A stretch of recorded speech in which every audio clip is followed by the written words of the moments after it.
He thought it was just a simple act of kindness, giving a stranger a ride in the middle of a storm. But the address she was searching for? Gone. Erased from the map and from the town's history. What begins as a search for an old house uncovers whispers of hidden adoptions, family secrets, and a powerful man desperate to keep the truth buried. She was only looking for an address, but what she finds could destroy reputations or rebuild her life. And as love begins to bloom where no one expected, will the truth bring them together or tear their new family apart forever? Before we get into the story, comment below where in the world you are watching from today.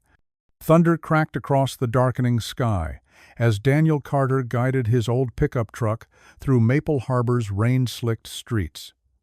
The windshield wipers squeaked in steady rhythm, fighting against the downpour that had ambushed the small North Carolina town without warning. After 12 hours of replacing fluorescent lights and fixing sticky lockers at the high school, his shoulders ached. But that didn't stop him from noticing the woman standing beneath the dim glow of a street lamp, her shoulders hunched against the pelting rain. She clutched what looked like papers to her chest, trying to shield them from the water. Even from a distance, Daniel could see she was already soaked through. His daughter Lily's voice echoed in his head, "Dad, you can't fix everything." But 20 years as an Army medic had taught him that sometimes the smallest gestures made the biggest difference. Daniel eased his foot off the gas and pulled up alongside the curb. Rolling down his passenger window just enough to be heard over the storm, he called out, "Ma'am, you need a ride somewhere?" The woman took a hesitant step back, and Daniel immediately understood her caution. He was, after all, a stranger in a truck on a stormy evening. "I'm Daniel Carter," he offered, voice gentle but clear. "I work maintenance at Maple Harbor High. I promise, just trying to help before these streets flood any worse." Lightning flashed, illuminating her face. She was about his age, maybe a few years younger, with warm brown skin and rain-dampened curls framing worried eyes. She glanced down at the papers she was protecting, then back at the threatening sky. "I," she started, then winced as another thunderclap boomed overhead. A fresh gust of wind caught one of her papers, nearly tearing it from her grasp. That seemed to make up her mind. "Thank you, yes. I could use a ride." Daniel reached across and opened the passenger door. She climbed in quickly, careful to keep her wet clothes from touching too much of the seat. "I'm Maya Brooks," she said, trying to smooth out the wrinkled papers in her lap. "I'm looking for 1247 Sycamore Street." "That's on the east side," Daniel said, putting the truck in gear. He adjusted the heater, aiming the vents toward his shivering passenger. "About 10 minutes from here." Maya nodded, relief visible on her face. "I've been walking for almost an hour. The bus dropped me at the wrong stop, and my phone died. And then, this storm." She gestured helplessly at the sky. Daniel noticed her hands were trembling slightly as she tried to dry off what appeared to be an old letter and a small index card. The paper looked delicate, like it had been handled many times over many years. "There's a thermos of coffee in that bag by your feet," he offered. "Still should be warm. Help yourself." Maya hesitated only briefly before reaching for it. "Thank you, really." She took a careful sip, then another. "I was starting to think I'd made a huge mistake coming here. New to Maple Harbor? First time here." She cradled the thermos with both hands. "I'm trying to track down, some family history. This address is my only lead." Daniel nodded, keeping his eyes on the road as they passed through downtown. The string lights that usually sparkled along the riverwalk were dark tonight, the restaurants mostly empty, except for a few hardy souls waiting out the storm. "Family history runs deep here," he said. "Lots of folks been here generations, others just passing through." He glanced at her. "Which are you hoping for?" Maya's fingers tightened around the thermos. "I'm not sure yet. This letter, it's the only real clue I have." They rode in comfortable silence for a few blocks, the rain drumming steadily on the roof. Daniel took the turn onto Sycamore Street, where huge old oaks created dark tunnels between the street lamps.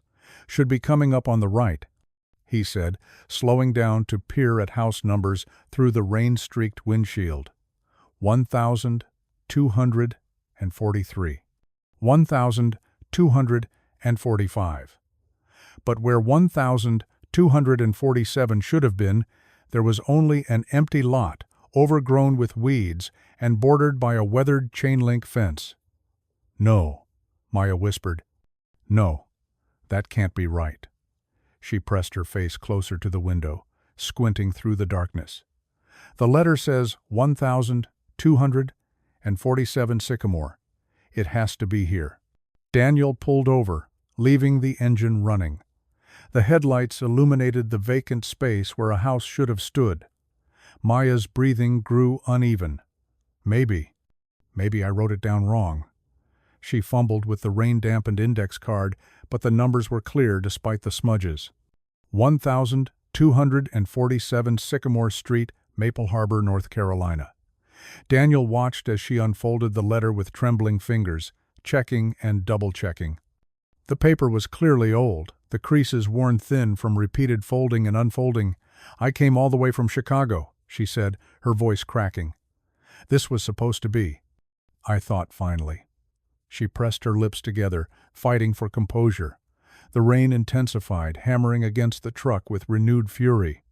In the harsh glare of the headlights, the empty lot seemed to mock them both, a blank space where Maya's answers should have been. Daniel turned to Maya, who was still staring at the empty lot with devastation written across her face. "Listen, my house is just a few blocks from here. Why don't you come dry off and warm up? Then we can figure this out." Maya hesitated, clutching her precious papers. "I don't want to impose." "It's no imposition," Daniel assured her. "My daughter Lily's probably got dinner going, and there's plenty to share. Plus, I might have an idea about that address." After a moment's consideration, Maya nodded. "Thank you." Again.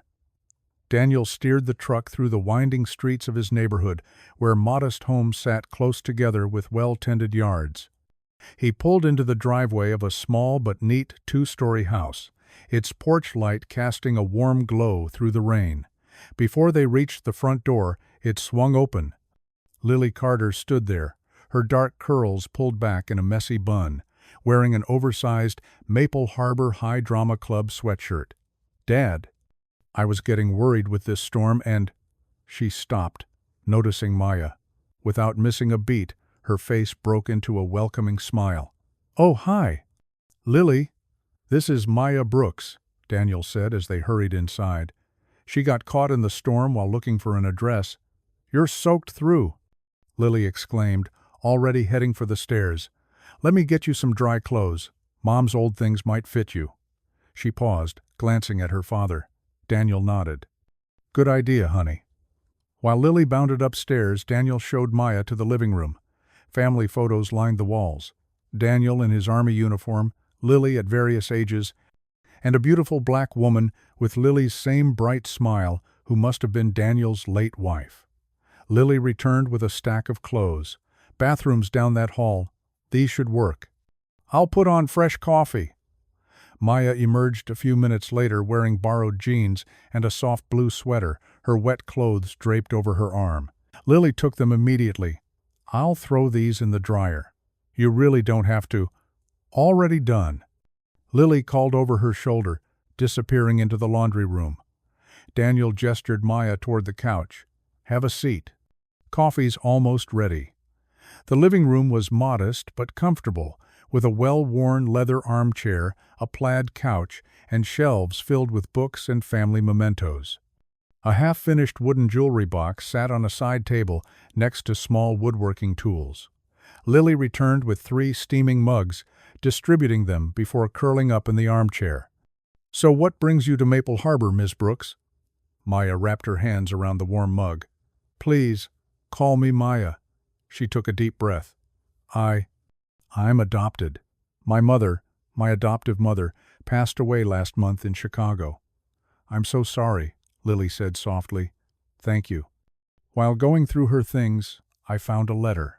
Maya carefully unfolded the rain-dampened paper. It was addressed to her, dated 1977, about arranging my adoption.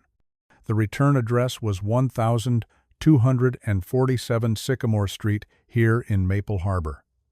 Daniel leaned forward, something clicking in his mind. May I? He held out his hand for the letter. Maya passed it to him. The paper was delicate with age, the ink slightly blurred but still legible. He studied the address, then nodded slowly. I think I know what's happened here. Back in '85, the town did what they called a revitalization project, changed a lot of the street numbers, especially on the east side. Why would they do that? Lily asked. Daniel's expression grew serious. It was complicated. The official story was modernization, making things more organized. But it happened right after they tore down most of the black neighborhood on the east side. A lot of history got erased in that revitalization. Maya sat up straighter. So the address isn't wrong? No, it's just old. Before '85, I worked summers in the post office sorting mail. Had to learn both the old and new systems. He studied the letter again. This address, if I'm remembering right, it would be around 1872 Oak Street now. The Whitfield house? Lily's eyes widened. The one they turned into that fancy museum? Maya's hands tightened around her coffee mug. A museum? Eleanor Whitfield's house, Daniel explained. She was a prominent figure in town. When she passed a few years back, her son Warren turned it into a museum celebrating local history. He didn't add that it was a very selective version of that history. Could there be records there? Maya asked, hope creeping into her voice. Something about the adoption? Maybe. Daniel set the letter down carefully. The museum maintains an archive of local documents. And I know someone who might be able to help us look, Ms. Bessie Grant. She's been the church historian for over 50 years, knows more about this town's real history than anyone. Maya looked down at her coffee, then back up at Daniel and Lily. The warmth of their home, their kindness to a stranger, seemed to give her courage. I've spent my whole life wondering where I came from. When I found this letter, I knew I had to try. Of course you did, Lily said firmly. She got up and disappeared into the kitchen, returning with a plate of chocolate chip cookies. Here, everything's better with cookies. A small smile tugged at Maya's lips as she accepted one. Outside, the storm continued to rage, but here in the Carters' living room, she was finally warm and dry. The coffee was hot, the cookies were sweet, and for the first time since arriving in Maple Harbor, she felt steady. First thing tomorrow, Daniel said, we'll talk to Ms. Bessie. She's usually at the church by 7, sorting donation boxes and updating records. Thank you, Maya said softly, both of you. I was starting to think coming here was a mistake, but now you're where you're supposed to be, Lily finished, offering her another cookie. At least for tonight. The morning sun painted Maple Harbor in fresh colors after the storm, droplets still clinging to leaves and fence posts. Daniel's truck wound through the historic district, where mature oaks lined streets named for them.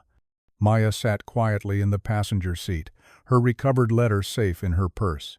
The Whitfield house rose before them, a 3-story Victorian mansion with wraparound porches and delicate gingerbread trim.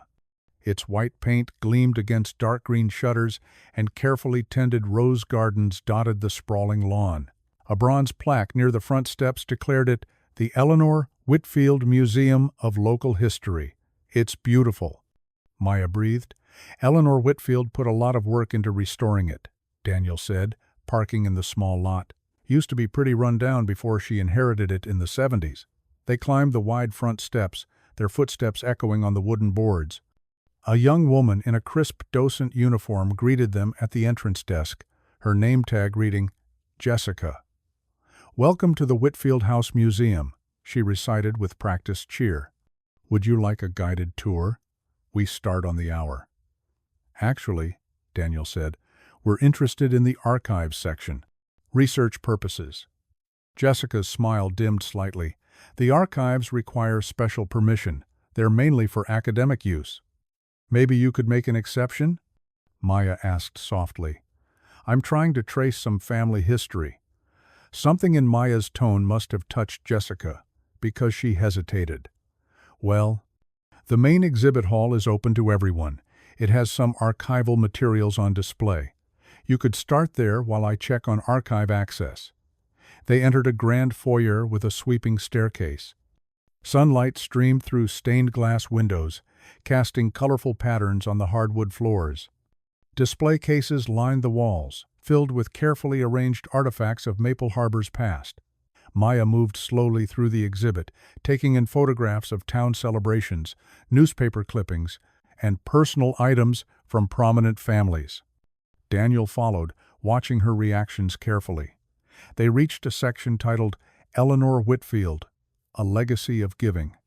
The display showcased various charitable projects, hospital wing donations, scholarship funds, church renovations. A particular glass case drew Maya's attention. "Daniel," she whispered, "look at this." Inside lay several pieces of pale blue stationery, elegantly simple with a delicate border. Maya's hand shook slightly as she pulled out her mother's letter. The paper was identical, same color, same border, same weight. "These letters," she read from the display card, "represent Mrs. Whitfield's anonymous charitable works. She often arranged assistance through private correspondence, preferring to help quietly rather than seek recognition." Daniel leaned closer, studying the dates. Mid-1970s to early 1980s. "The same time period as your letter." Maya pressed a hand to the glass, her reflection overlaying the preserved papers within. "She helped arrange adoptions." "That's what it says here. Facilitating families. Could she have?" "Ms. Bessie mentioned something about that yesterday," Daniel said quietly. The Whitfields were involved with several adoption agencies. Behind them, Jessica spoke into a desk phone, her voice low but carrying in the quiet hall. "Yes, sir?" A woman with one of the letters. "Yes, of course, Mr. Whitfield." Maya didn't seem to notice, still absorbed in the display. Her fingers traced her own letter through her purse, connecting past to present through identical sheets of paper. "There's more upstairs," Daniel suggested, gently steering her toward the main staircase. The family history room might have photographs. They climbed to the second floor, their steps muffled by thick carpet runners. The walls here held formal portraits, generations of Whitfields gazing sternly from gilt frames.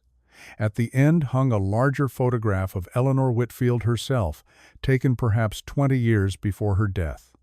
She sat in the mansion's garden, elegant in a pale suit, her expression both gracious and guarded.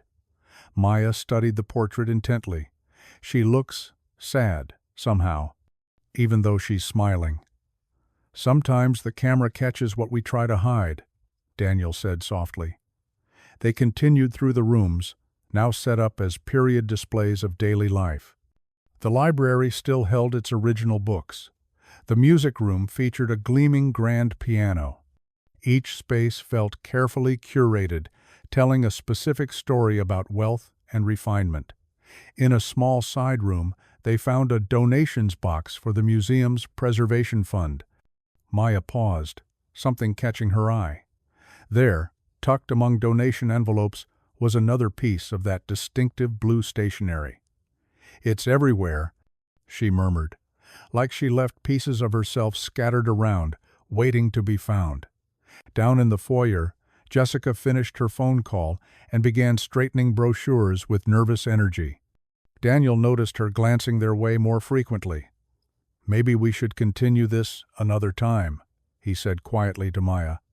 "Ms. Bessie will be at the church by now. She might have more direct information than what's on display here."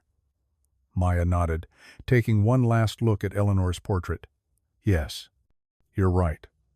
She turned toward the stairs, then stopped. "Thank you for bringing me here. Even if we didn't find answers, at least now I know. There's something to find." They made their way back to the foyer.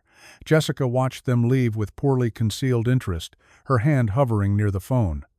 As soon as the heavy front door closed behind them, they heard her picking up the receiver again. The morning had grown warmer, and bees buzzed among the rose gardens as Daniel and Maya walked back to his truck. Neither spoke until they were pulling away from the museum's manicured grounds. "That paper," Maya said finally. "It can't be a coincidence, can it?" "No," Daniel agreed. "I don't think it is." They drove toward Hope Chapel, leaving the grand Whitfield house behind them. In its third-floor office, Warren Whitfield stood at his window, watching their departure with narrowed eyes. The late morning sun cast dappled shadows through the stained-glass windows of Hope Chapel as Daniel and Maya made their way down the quiet hallway. Their footsteps echoed on the worn wooden floors, polished by decades of faithful feet. "Ms. Bessie keeps her office in the old Sunday school room," Daniel explained, leading Maya past bulletin boards decorated with children's artwork. "She's been the church historian longer than most folks can remember." They reached a door marked Church Records, History. Daniel knocked gently. "Come on in, sugar," called a warm voice from inside. Ms. Bessie Grant sat at an ancient desk surrounded by towering filing cabinets and shelves crammed with leather-bound books. At 81, she was still sharp as a tack, her silver hair neatly styled and her bright eyes twinkling behind reading glasses. She looked up from a stack of papers and broke into a wide smile. "Well, if it isn't Daniel Carter." She rose to greet them, her movements spry despite her age. "And who's this lovely young lady?" "Miss Bessie, this is Maya Brooks," Daniel said. "She's trying to trace some family history, and I thought you might be able to help." "Pleased to meet you, dear." Ms. Bessie clasped Maya's hand in both of hers, studying her face with gentle curiosity. "Family history, you say? Pull up those chairs and tell me what you're looking for." They settled into two worn armchairs while Ms. Bessie returned to her desk. Sunlight streamed through the window behind her, illuminating dust motes that danced in the air. Maya carefully removed her letter from her purse. "I found this among my adoptive mother's things after she passed. It led me here to Maple Harbor, but—" she hesitated. "The address doesn't exist anymore."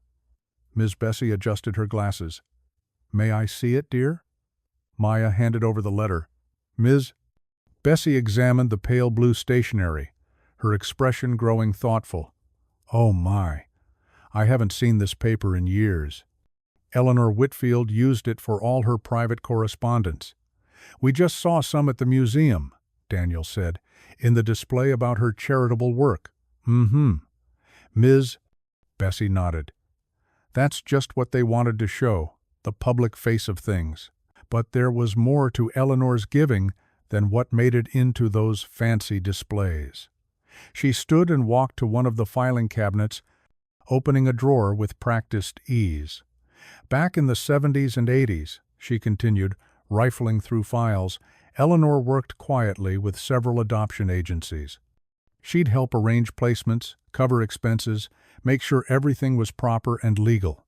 She pulled out a thick ledger bound in faded green cloth. And being the careful woman she was, she kept records of every child she helped place." Maya's hands trembled slightly in her lap. Daniel found himself reaching over to steady them with his own hand, a gesture that felt natural and right. Ms. Bessie carried the ledger back to her desk and opened it with reverent care. "Now, when were you born, dear?" "Spring of 1977, Maya replied softly. Ms. Bessie's fingers traced down columns of neat handwriting. She paused on a page, tapping an entry. "Here we are. Spring 1977, unnamed girl placed in care." She looked up at Maya over her glasses. "The details are sparse, but that was how Eleanor worked. Everything proper, everything quiet." Maya gripped Daniel's hand tighter. "So she helped arrange my adoption? It seems likely." Ms. Bessie turned a few more pages. "Eleanor was especially careful with cross-racial adoptions. She wanted to make sure the children went to loving homes that would honor their heritage. Maya's breath caught. You knew? About me being biracial? Sugar, I was a midwife for 30 years before I became church historian. I helped bring half this town into the world. Ms. Bessie's voice was gentle, and I remember that spring. There was talk, quiet talk, mind you, about a baby born in the Whitfield carriage house instead of the hospital. She stood again, this time retrieving a small wooden box from a high shelf.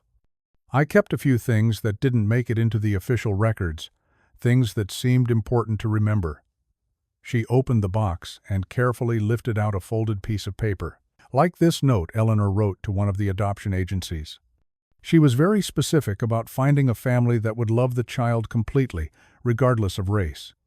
Maya took the paper with trembling fingers. The handwriting was elegant and determined. The child must be placed with parents who will cherish her mixed heritage as a blessing, not a burden. Money is no object. Love and acceptance are the only requirements. Tears welled in Maya's eyes. Daniel squeezed her hand, offering silent support. Eleanor wasn't perfect, Ms. Bessie said softly. She worked within the constraints of her time and position, but she tried to do right by every child she helped place. She peered at Maya with knowing eyes. And looking at you now, a strong, successful woman who came searching for her truth, I'd say she succeeded. Maya wiped her eyes with her free hand. All these years, I wondered if I was given up because I wasn't wanted. But this. She gestured to the note, the ledger, the evidence of care taken in her placement. Someone wanted to make sure I found a good home. You were wanted, dear, Ms. Bessie assured her. Maybe not in the way that could be shown to the world back then, but you were wanted. Daniel watched as Maya's face transformed with this new understanding. The worry lines around her eyes softened, and a smile, small but real, lifted the corners of her mouth. Something in his chest tightened at the sight, a feeling both familiar and new. Ms. Bessie began gathering the papers and ledger. I'll need to put these away now. Church council meeting in an hour. But you come back any time, sugar. There are more records to go through, more stories to uncover. They stood to leave, Maya still holding Eleanor's note carefully in her hands. Thank you, Ms. Bessie. I can't tell you what this means to me. You don't have to, dear. It's written all over your face. Ms. Bessie patted her cheek affectionately. Sometimes, knowing we were wanted is all we need to move forward. As they walked back down the hallway, Maya's steps seemed lighter.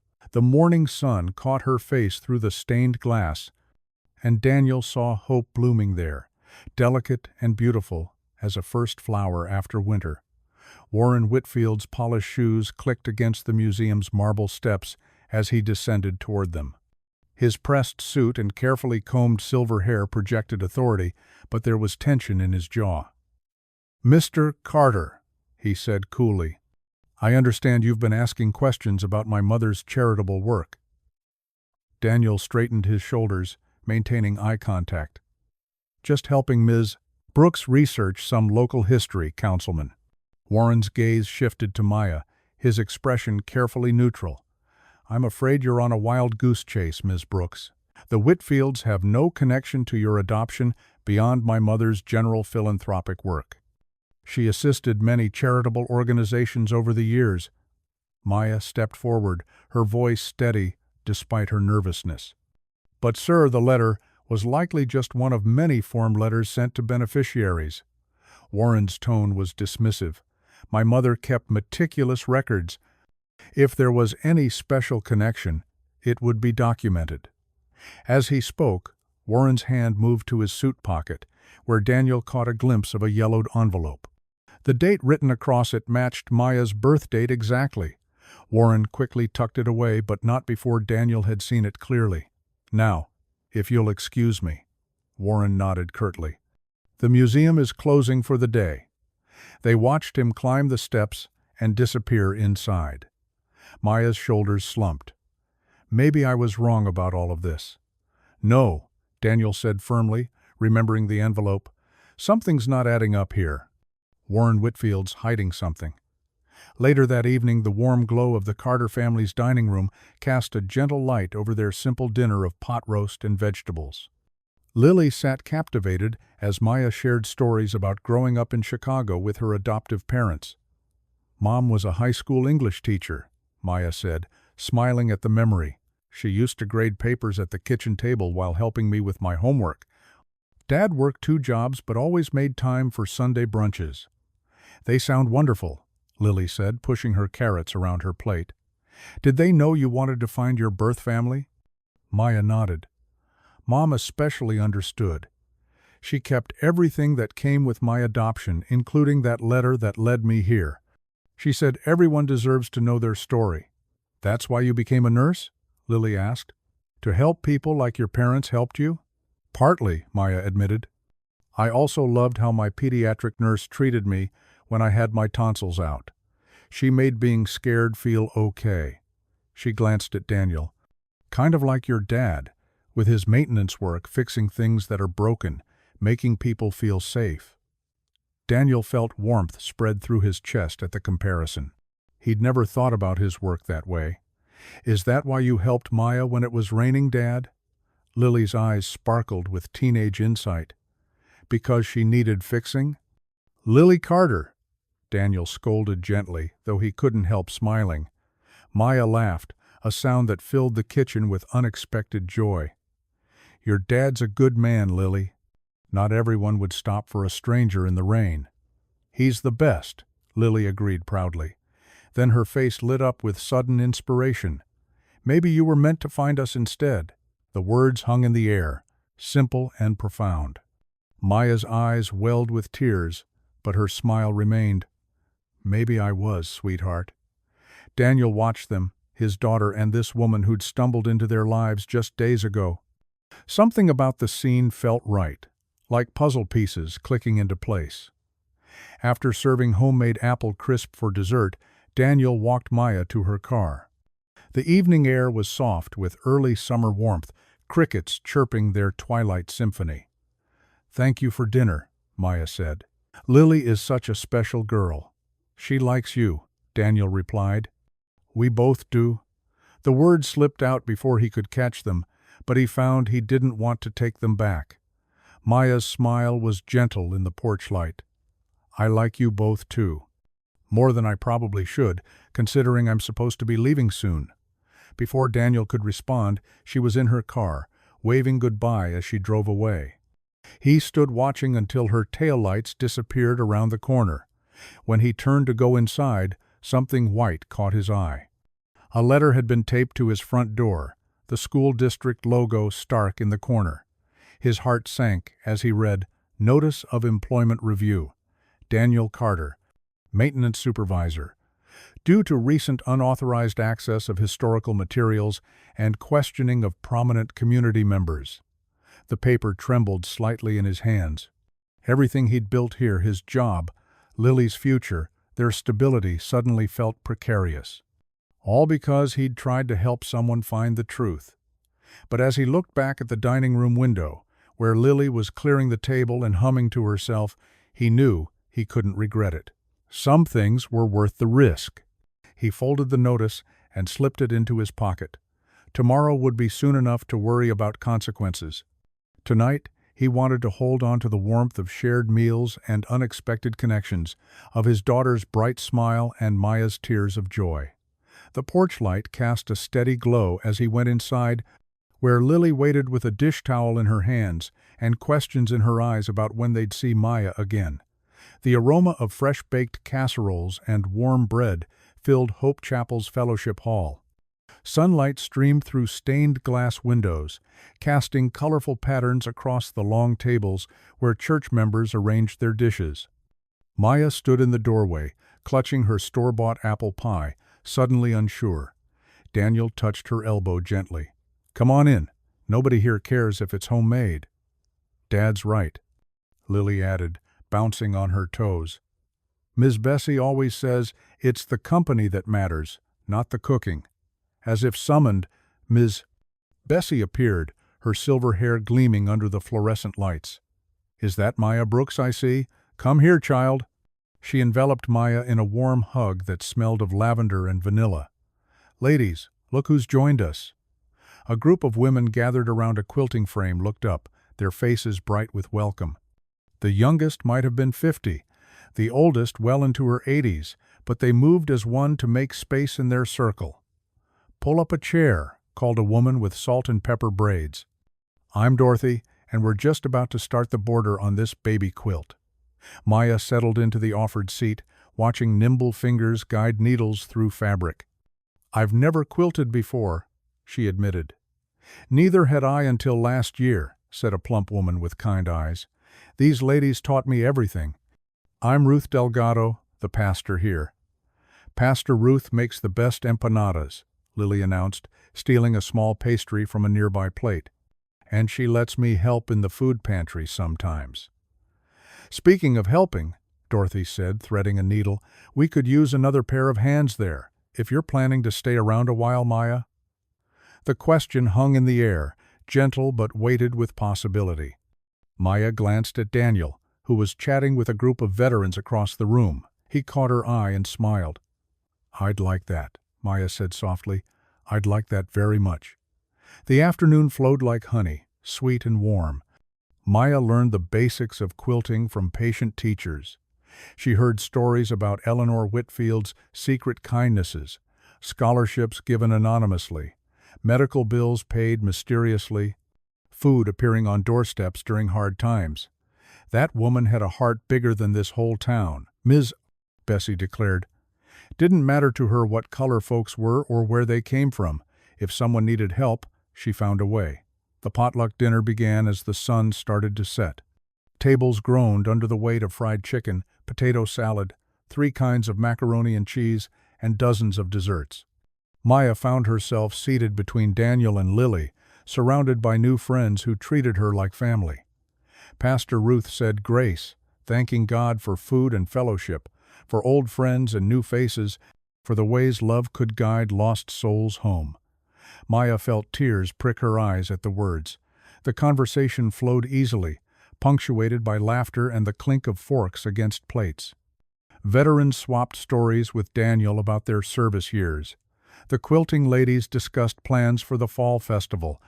Lily chatted with Dorothy about her college dreams. It was during a lull in the conversation that Lily spoke up, her voice carrying across the table with teenage directness. "You know what I think? Ms. Battert." Maya was looking for an address, but I think she found love on our porch instead. The room erupted in delighted laughter and knowing looks. Maya felt her face flush hot, but couldn't stop her smile. Daniel ducked his head, though she saw his ears turn red. "Well, ain't that the truth?" Ms. Bessie clapped her hands. "Sometimes the good Lord's GPS takes us exactly where we need to be, even if it's not where we thought we were going." "Amen to that," Pastor Ruth agreed, raising her sweet tea in a toast. "To finding what you need right where you are." Everyone lifted their glasses, even Lily, who looked immensely pleased with herself. Maya's heart felt so full it might burst. She'd come to Maple Harbor searching for answers about her past, but somehow she'd stumbled into a future she'd never expected.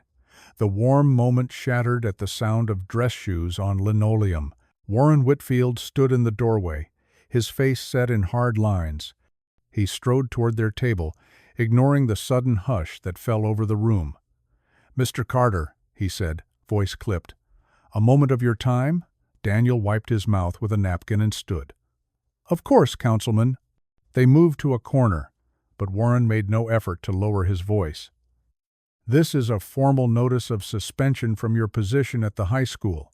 He held out an official-looking envelope. "Effective immediately." "On what grounds?"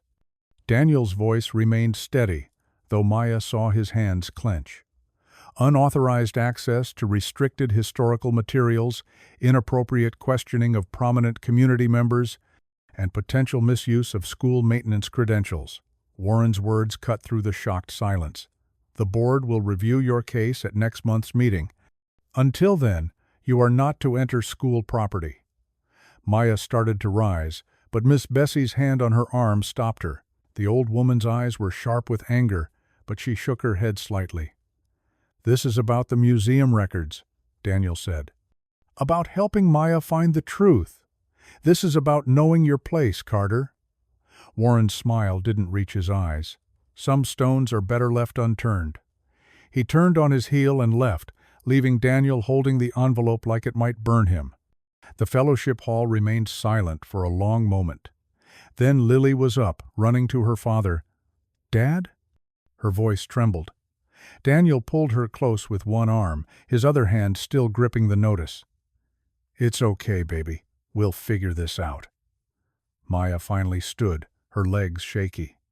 This was her fault. Daniel's job, his stability, Lily's future, all at risk, because he'd tried to help her. She opened her mouth to apologize, but Pastor Ruth spoke first. "Well then," the pastor said, rising from her seat, "looks like we've got some praying to do, and some planning." She looked around the room, making eye contact with each person, because that's what family does when one of our own is threatened. Nods and murmurs of agreement rippled through the gathering. Miss Bessie's quilting circle closed ranks around Maya. The veterans moved to stand near Daniel. Lily kept her arm wrapped tight around her father's waist. The potluck's joy had vanished, replaced by something steelier: determination, solidarity, the quiet strength of people who knew right from wrong and weren't afraid to stand up for it. In that moment, the battle lines were drawn: truth versus power, love versus fear, the past versus those who wanted it buried. And Maya realized she wasn't just fighting for her own answers anymore. She was fighting for the family she'd found, right here on a stranger's porch in the rain. Monday morning dawned clear and bright, washing away the lingering shadows of yesterday's confrontation at the church potluck. Daniel's old pickup truck rumbled down Main Street, carrying him, Maya, and Lily toward Hope Chapel. The morning air still held the fresh-washed feeling that follows summer storms. "The pantry's been extra busy lately," Lily explained from the middle seat, her backpack clutched in her lap.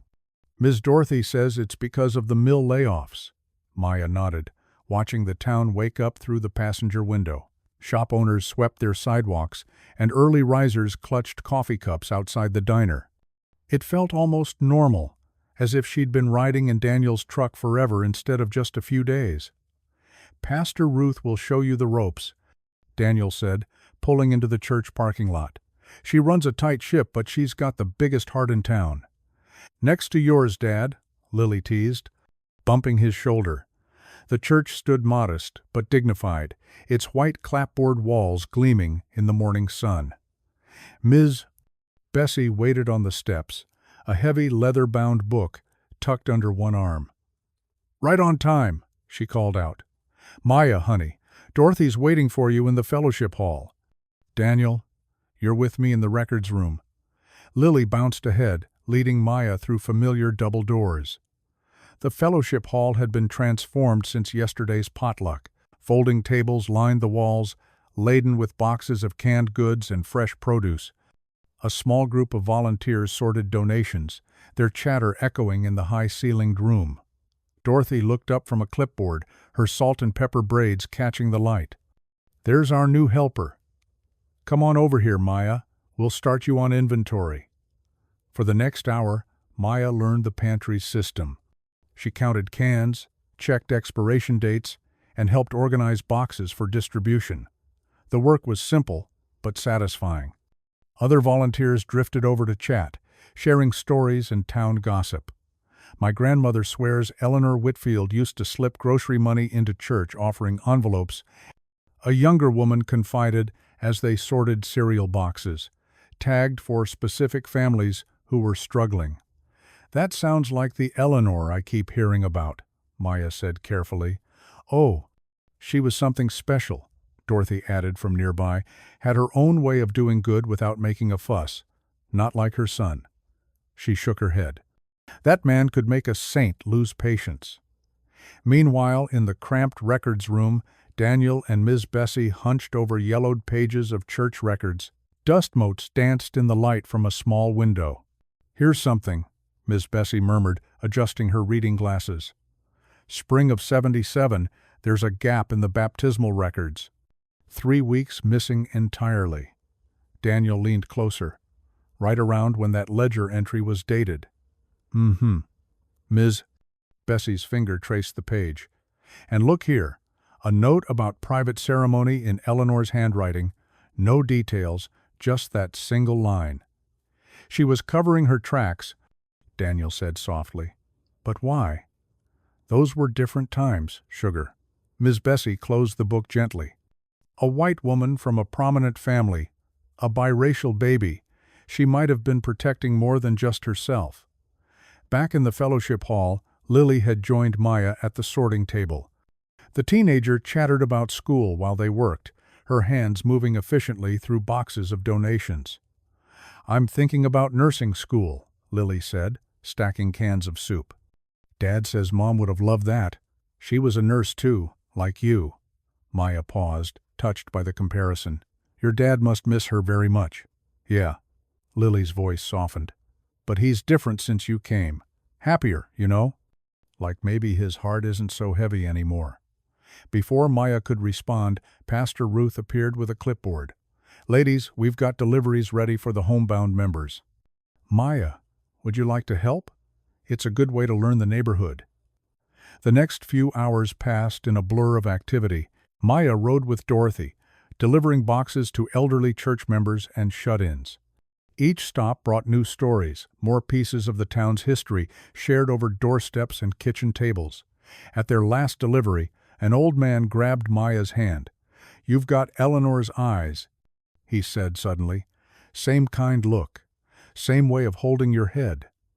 Then he blinked and seemed to forget what he'd said, turning to ask Dorothy about her grandchildren. When they returned to the church, the morning's work was winding down. Daniel and Ms. Bessie emerged from the records room, looking tired but determined. "Find anything?" Maya asked, helping Lily stack empty boxes. "Pieces," Daniel said. "Like a puzzle with half the picture missing." He touched Maya's shoulder briefly, the contact warming her skin through her shirt. "But we're not giving up." "No indeed, Ms." Bessie agreed. "Truth has a way of coming to light, no matter how folks try to bury it." They gathered their belongings, ready to leave for lunch. Maya stepped out into the sunshine first, then stopped short. Across the street, Warren Whitfield stood in front of the hardware store, his face dark with displeasure, his stare locked onto Maya, cold and warning. The message was clear: you don't belong here. Leave while you can.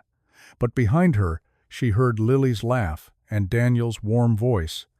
She felt the morning's worth of kindness from the pantry volunteers, the trust of elderly church members who'd welcomed her into their homes. Evening settled over Maple Harbor like a soft blanket, bringing with it the familiar symphony of crickets and distant train whistles. On Ms. Bessie's wraparound porch, rocking chairs creaked in gentle rhythm as fireflies began their nightly dance across her well-tended garden. Maya sat on the porch swing, a glass of sweet tea sweating in her hands. Daniel occupied the rocking chair nearest her, while Miss Bessie settled into her favorite seat, a large wooden chest at her feet. "Now then, Miss Bessie," Bessie said, opening the chest with practiced care. "Let me show you something about Eleanor Whitfield that won't be in any museum display." She lifted out a quilt, its colors still vibrant despite its age. "Every square tells a story," she explained, spreading it across her lap. "Things folks couldn't say out loud back then, they'd put in their quilting." Maya leaned forward, drawn by the intricate patterns. One square showed a simple house design with a star above it. "That there's a safe house marker," Ms. Bessie explained, "from before my time, but my mama taught me the meanings. And this one here," she pointed to a pattern of interlocking circles. "That's for unity. Eleanor requested that pattern special, back in '76. The same year as the jazz concerts at the riverfront," Daniel added quietly.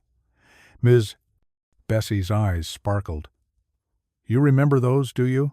Even though you were just a boy?" "My father used to take me," Daniel said. "I remember this one musician especially, played piano like nothing I'd ever heard." "Marcus Reynolds." Ms. Bessie nodded. That man could make a piano sing like a choir of angels. He played here every Friday night that summer." She paused, studying Maya's face. "And Miss Eleanor never missed a show." Maya's hand went to the locket hanging around her neck, a habit she'd developed since finding it among her adoptive mother's things. The silver was warm from her skin. "The stories say Eleanor would sit in the back," Miss Bessie continued, her voice dropping to a near whisper. "After the shows, sometimes folks would see them walking by the river. Just talking, mind you. But in those days," she shook her head, "even that was dangerous." "What happened to him?" Maya asked, her voice barely audible over the evening sounds. "Moved on to New Orleans that fall. But there was something different about Eleanor after that. She started her secret giving, funding adoptions, helping families in need." Ms. Bessie reached for Maya's hand. With trembling fingers, Maya unclasped the necklace and handed it over. Ms. Bessie examined it carefully in the porch light. "Just as I thought," she murmured. "Look here, Daniel. See this little mark on the back?" Daniel moved closer, his shoulder brushing Maya's as he leaned in. The contact sent a warmth through her that had nothing to do with the summer evening. "It's a music note," he said softly. "Eleanor's daddy gave her this locket on her 16th birthday," Ms. Bessie explained. "She wore it every day until—" She trailed off, her eyes meeting Maya's. "Well, until she didn't anymore." Maya's heart thundered in her chest. "My adoptive mother said it came with me, that it was part of my history." Ms. Bessie handed the locket back, then turned to the quilt chest again. She withdrew a faded photograph, its edges soft with age. "This was taken at the last riverfront concert that summer. See there, in the background?" Maya and Daniel leaned close together to look. In the crowd, partially hidden by shadow, stood an elegant woman in a summer dress. Around her neck gleamed a familiar silver locket. "Oh," Maya breathed. Daniel's hand found hers, strong and steady. She gripped it like an anchor. "There's more, Ms. Bessie said, pulling out another quilt. This one featured a pattern of broken chains transformed into flowering vines. Eleanor commissioned this one that winter. Said it was about breaking old patterns, making something beautiful from what was broken." She traced the pattern with gentle fingers. "It was finished right around the time you would have been born, child." Maya touched the quilt with her free hand, wondering if Eleanor had ever held it, ever wrapped it around a tiny baby she couldn't keep. The porch fell quiet except for the sound of crickets and distant frogs. A warm breeze carried the scent of Ms. Bessie's gardenia bushes, sweet and heavy in the darkness. Finally, Daniel spoke. "Thank you, Miss Bessie, for keeping these stories safe." "Someone had to," she replied simply. "Truth's like water. It finds its way out eventually." They sat a while longer, looking at quilts and photographs, piecing together a history that had waited decades to be told. When the church bells chimed 9, Daniel stood reluctantly. "We should head back," he said. "Lily will be wondering where we are." Maya helped Ms. Bessie carefully pack away the quilts and photos. The old woman hugged her tight before they left. "You come back any time, sugar," she said. "These stories belong to you too." The walk home was quiet, the streets empty except for the occasional passing car. Maya and Daniel moved slowly, neither seeming eager to end the evening. Above them, stars pierced the velvet sky, impossibly bright and clear. They paused at the corner where their paths would diverge, Daniel to his house where Lily waited, Maya to her rented room above the bookstore. The streetlight cast a soft glow around them, making the moment feel suspended, dreamlike. Maya looked up at the stars, the locket warm against her collarbone. "Thank you," she said softly, "for believing in this, in me." Daniel turned to face her, his expression gentle in the dim light. His hand found hers again, their fingers intertwining naturally, as if they'd been doing this forever. They stood there in the starlight, not speaking, while cicadas sang in the trees and the town settled into night around them. Something unspoken passed between them, delicate as a heartbeat, strong as hope. The riverwalk glowed with strands of twinkling lights that zigzagged between lampposts, casting warm reflections on the water below. The annual festival had transformed Maple Harbor's waterfront into a wonderland of music, laughter, and the mingled aromas of barbecue, funnel cakes, and fresh popcorn. "Come on, you two." Lily tugged at both Maya's and her father's hands, practically bouncing with excitement. "The band's about to start, and I want to get a good spot." Daniel chuckled at his daughter's enthusiasm. "Slow down, sweetheart. The music's not going anywhere." Maya couldn't help smiling at their interaction. She'd grown to love these moments between father and daughter, the easy affection, the gentle teasing, the way they moved in sync like well-practiced dance partners. The festival crowd parted around them as they made their way toward the main stage. Neighbors called out greetings, and several of the quilting circle ladies waved from their craft booth. Ms. Bessie sat in her usual spot near the stage, holding court with a cluster of older women. "Maya, honey." Ms. Bessie beckoned them over. "Come meet some old friends of mine." As they approached, one of the women, silver-haired and elegant in a floral dress, gasped softly, her eyes fixed on Maya's throat. "That locket," she said, her voice trembling slightly. "I remember that locket." Maya's hand flew to the silver pendant. You do?" The woman nodded, introducing herself as Sarah Jenkins, a retired nurse. "I worked at Mercy Hospital back in '77, that spring." She glanced at Ms. Bessie, who nodded encouragingly. "I helped deliver a baby at the Whitfield carriage house. Eleanor wore that exact locket that night."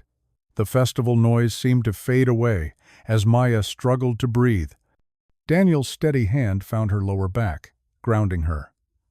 "There was a photograph," Sarah continued, digging in her large purse.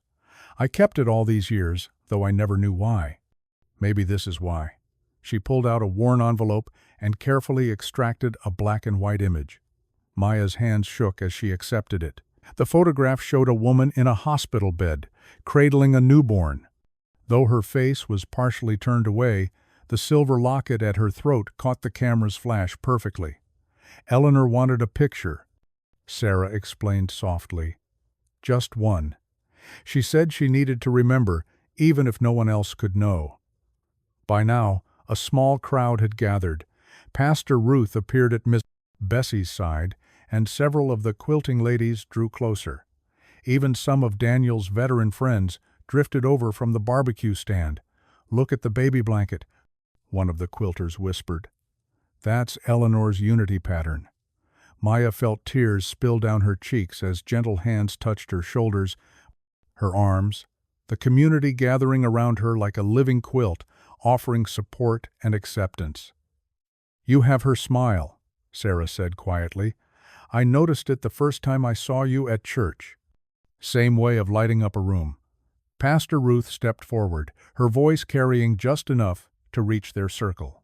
"The Lord works in mysterious ways," she said, "bringing lost things home when the time is right." She smiled at Maya. "And you, dear one, are right where you belong." The band chose that moment to start playing, a gentle melody that floated across the riverwalk. Daniel touched Maya's elbow. "May I have this dance?" he asked softly. Maya nodded, unable to speak past the emotion in her throat. She carefully handed the photograph back to Sarah, who tucked it securely into her purse with a knowing smile. Daniel led Maya to the dance floor, really just a cleared space near the stage where other couples were already swaying. His hand was warm and sure at her waist, his other hand holding hers like something precious. The lanterns strung overhead cast everything in a soft, golden glow. Maya could see Lily watching from the edge of the crowd, her phone raised to capture the moment. "You okay?"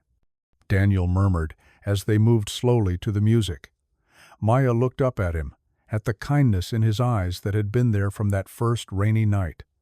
"I think I am," she said. "For the first time in a long time, I really think I am." They danced in comfortable silence, the river flowing beside them, the stars emerging in the darkening sky. Maya felt the weight of the locket against her skin, no longer a mystery, but a bridge between past and present, between what was lost and what was found. "Dad." Lily's voice cut through the music. "Let me get a picture of all of us." She waved them over to a spot directly under the lanterns. Daniel kept his arm around Maya's waist as they walked, and it felt as natural as breathing. "Okay, squeeze in," Lily directed, holding up her phone. "Mom would have loved this," she added softly, almost to herself. Instead of bringing sadness, the comment filled the moment with a gentle grace. Maya felt Daniel's arm tighten slightly around her, and she leaned into his solid warmth. Lily set the timer and darted over to join them. The three of them stood close, Maya and Daniel on either side of Lily, their faces illuminated by the festival lights. Just before the shutter clicked, Lily said something that made them all laugh. The resulting image caught them in perfect clarity. Three faces glowing with joy, connected by something deeper than chance or circumstance. Something that looked remarkably like family. "Perfect," Lily declared, showing them the photo. "This one's definitely going in the album." Maya touched the screen gently, memorizing their expressions, the way they fit together so naturally.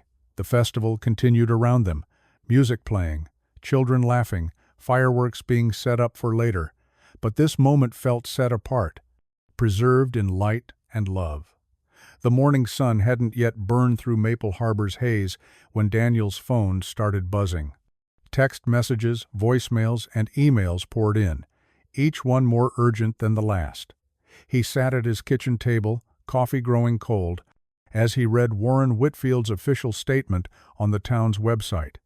"It has come to our attention that an individual claiming familial ties to the distinguished Whitfield family has been spreading unfounded allegations. This person, aided by a school district employee, has attempted to access private historical documents without authorization. We take such security breaches seriously." Daniel's hands tightened around his coffee mug. Through the kitchen window, he could see Maya walking up his driveway, newspaper in hand. Her steps slowed as she neared the porch, and he knew she'd seen it too. The screen door creaked as she entered. Neither spoke for a moment. "I'm so sorry, Daniel," Maya finally whispered, placing the newspaper on the table. Her face was pale, eyes red-rimmed. "This is all my fault." Before he could respond, his phone rang again. The school superintendent's name flashed on the screen. "Mr. Carter." The superintendent's voice was strained. "We've received over 50 calls this morning. The board is concerned." Daniel closed his eyes. "About the museum incident?" "There's security footage, Daniel. It shows you entering restricted areas after hours. And now with Councilman Whitfield's statement, that footage must be edited." Daniel interrupted, keeping his voice level despite the anger building in his chest. "I was there during regular hours, with staff present. Nevertheless, until this situation is resolved, we'll need to place you on administrative leave. Effective immediately." Maya had sunk into the chair across from him, her hands clasped tightly in her lap. She could read the conversation's outcome on his face. After he hung up, the kitchen fell silent, except for the gentle whir of the ceiling fan. Then footsteps on the stairs. Lily, getting ready for school. "Dad?" She appeared in the doorway, phone clutched in her hand. "Everyone's texting about some video. They're saying—" Her voice caught as she saw their expressions. Daniel stood, moving to his daughter. "Come here, sweetheart." Lily's lower lip trembled. "Your job. What about my scholarship? The one from the school board?" "We'll figure it out," he promised, pulling her into a hug. But over her head, he met Maya's devastated gaze. His phone buzzed again, another call from an unknown number. They'd been coming all morning, voices ranging from curious to hostile, all wanting to know about the Whitfield scandal. Maya stood abruptly. "I should go. I never meant for any of this to happen. Your job, Lily's future." She pressed her hands to her face. "I was selfish, pushing for answers." "No." Daniel's voice was firm. "You weren't selfish. You were searching for truth. The truth is destroying your life." Maya's voice cracked. "Both of your lives."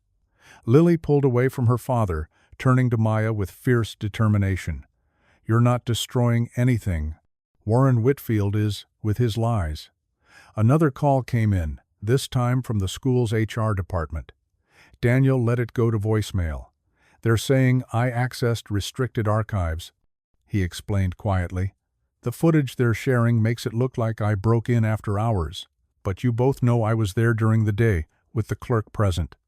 "We have to tell people that," Lily insisted. "The clerk was fired yesterday," Maya said softly. "I heard from Pastor Ruth this morning." Daniel sank back into his chair, the weight of it all pressing down. His job, his reputation, his daughter's chances at college. Everything he'd built so carefully over the years was being dismantled by carefully edited footage and a powerful man's lies. Lily's phone chimed with a text. Her face fell as she read it. "The guidance counselor wants to meet. About my scholarship eligibility." Maya made a small, wounded sound. "This is wrong. All of it. I should never have come here. Never dragged you into this." "Stop." Daniel stood again, his voice carrying the quiet authority he'd learned in the army. "This isn't about you coming here. This is about people trying to bury the truth. Again." He moved to the window, looking out at the town he'd known all his life. They buried it with new street numbers. They buried it with bulldozers and revitalization. They buried it every time someone asked questions about Eleanor Whitfield's secret kindnesses. Lily went to stand beside him. "So, what do we do?" Before he could answer, his phone lit up with the official email, his suspension notice, effective immediately, pending investigation. Maya read it over his shoulder, her hand covering her mouth. "Oh, Daniel." He set the phone down carefully, turning to face them both, his daughter, who looked so much like her mother when she was being brave, and Maya, whose search for belonging had somehow wound itself around his heart. "We do what's right," he said simply. "We keep looking for the truth. But your job," Maya started, "is just a job." He managed a small smile. "I've survived worse." Lily hugged him fiercely. "We both have." Maya watched them, tears spilling down her cheeks. "I should leave town. Let this all die down. Maybe they'd reinstate you if—" "No," father and daughter said together. "Running won't fix this," Daniel added softly. "And you belong here now, whether Warren Whitfield likes it or not." His phone buzzed again, another anonymous call. He silenced it without looking. Lily wiped her eyes. "I should get to school. Face whatever's coming." Daniel hugged her again, his heart aching with pride at her courage. "Head high, sweetheart. We've done nothing wrong." After Lily left, Maya stood in the middle of his kitchen, looking lost. "I don't know how to make this right." "Maybe we're not supposed to make it right," Daniel said quietly. "Maybe we're just supposed to make it true." But watching Maya's shoulders shake with silent sobs, seeing the guilt crushing her spirit, he wondered how much truth would cost before this was over. His suspension notice sat stark on his phone screen, and somewhere across town, his daughter was walking into a school buzzing with rumors and judgment. The morning sun finally broke through the haze, streaming through his kitchen window. It should have been warm, hopeful. Instead, it illuminated all they stood to lose, casting long shadows across his well-worn floor. The sunset painted Maple Harbor's sky in shades of orange and purple as Maya finished her shift at the church food pantry. She wiped down the last table, her movements slow with exhaustion. The day's weight, phone calls, whispers, and sideways glances pressed heavy on her shoulders. A gentle tap on the door made her turn. Sarah Miller, a hospice nurse she'd met at last week's potluck, stood in the doorway. The older woman glanced nervously over her shoulder before slipping inside. "I shouldn't be here," Sarah whispered, fishing something from her scrub pocket. "But I worked with Ms. Eleanor in her final weeks. She made me promise." Sarah's hand trembled as she pressed a small flash drive into Maya's palm. "She recorded something for you. A confession," she called it. "Made me swear I'd get it to you if—" She swallowed hard. "If certain things came to light." Maya stared at the tiny device. "Eleanor, Knew I might come looking? She hoped you would. Sarah squeezed Maya's hand. She was so weak near the end, but she insisted on recording this. Said the truth needed. The door burst open. Warren Whitfield's secretary stood there, lips pressed thin. Ms. Miller, the board would like to see you. Immediately. Sarah's face drained of color. She straightened her spine, gave Maya one last meaningful look, and followed the secretary out. Maya clutched the flash drive, heart pounding. She grabbed her purse and hurried through the growing darkness to Daniel's house, where warm light spilled from the windows. Inside, she found Daniel and Lily in the kitchen. One look at her face, and Daniel pulled out a chair. What happened? Maya placed the flash drive on the table. Her hand shook as she explained Sarah's visit. Before she finished, her phone buzzed with a text from Pastor Ruth. Sarah Miller just fired from hospice. Warren's board cited protocol violations. They fired her? Just like that? Lily's voice cracked with indignation. Daniel's jaw tightened. For telling the truth. We have to see what's on this. Maya held up the drive. Eleanor left me a message. She knew she wanted me to know something. They moved to the living room, where Daniel's laptop sat on the coffee table. Lily perched on the arm of the couch, while Maya settled beside Daniel. The flash drive clicked into place. A window popped up. Daniel double-clicked the video file. Nothing happened. He tried again. An error message appeared. File corrupted or unreadable. No, Maya whispered. No. Daniel tried different programs, his fingers flying over the keyboard. Each attempt met the same result: corruption notifications, error messages, frozen screens. Someone must have damaged it, Lily said. On purpose. Maya pressed her hands to her temples. Sarah lost her job for nothing. Maybe we can recover it, Daniel suggested, but his voice held little hope. I know a guy from my unit who works in tech now. He might. A sharp wheeze cut through his words. They turned to find Lily struggling for breath, her hand clutching her chest. Inhaler, Daniel said sharply, already moving. Where's your inhaler? Lily pointed upstairs, her breathing growing more labored. Maya rushed to her side, helping her sit properly on the couch. Easy, Maya soothed, falling into nurse mode. Try to take slow breaths. Your dad's getting your medicine. Daniel thundered back down the stairs, inhaler in hand. Lily grabbed it, took 2 desperate puffs. Maya rubbed her back in slow circles while Daniel knelt in front of his daughter, counting breaths with her until they steadied. I'm okay. Lily managed after a few minutes. I'm okay. But Daniel's face was twisted with guilt. This is my fault. All this stress, this pressure, I should have protected you better. Dad, no. First your scholarship, now this. He stood, pacing. I'm supposed to keep you safe, and instead I've put everything at risk. Maya watched him move, saw the weight of responsibility crushing him. Her chest ached with the knowledge that she'd brought this chaos into their lives. They'd had peace before she arrived, a father and daughter, getting by, planning for college, living quietly. Now Daniel's job hung by a thread. Lily's health was suffering. Their whole future teetered on the edge because Maya had come searching for answers. She looked at the useless flash drive, at Lily's pale face, at Daniel's haunted eyes. A decision crystallized in her heart, sharp and painful but necessary. I need to go, she said quietly. They both turned to her. What? Lily's voice was still raspy. No. I have to. Maya stood, her legs unsteady. Look what I've done to your lives. Your job, the scholarship, and now, she gestured at the inhaler, still clutched in Lily's hand. I'm destroying everything. Maya, wait. Daniel stepped toward her. She backed away. Sarah just lost her job for trying to help me. Who's next? Ms. Bessie?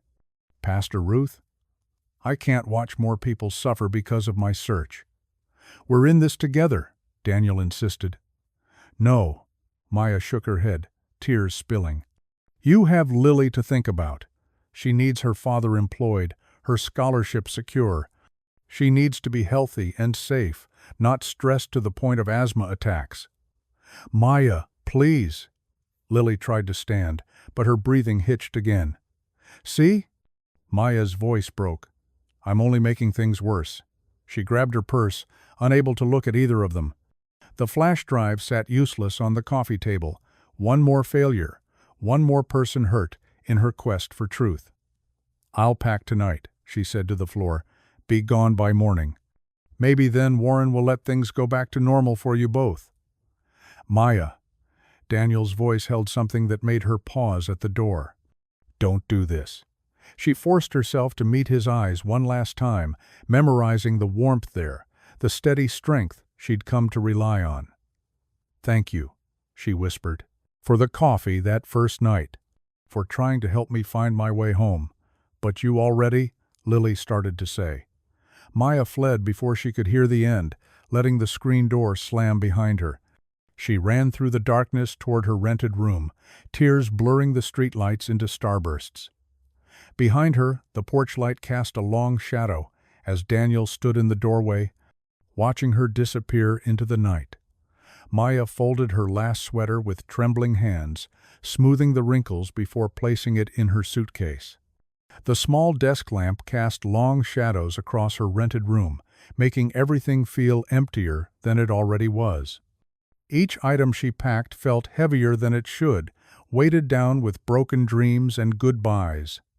She reached for the locket, the one her adoptive mother had left her, the one that matched Eleanor Whitfield's in that old photograph.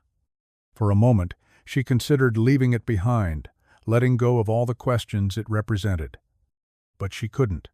It was still part of who she was, even if she'd never know the whole story. The letter paper shook in her hands as she wrote, Dear Daniel and Lily, thank you for showing me what family could feel like, even for a little while. I'm sorry for bringing trouble to your door. Please know that these past weeks have meant more to me than I can say.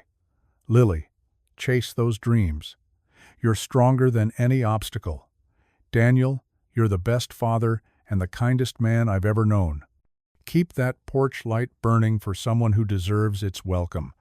She pressed her palm against the words, willing them to convey everything her heart couldn't properly express. The tears she'd been holding back splashed onto the paper, making small ripples in the ink. The night passed slowly.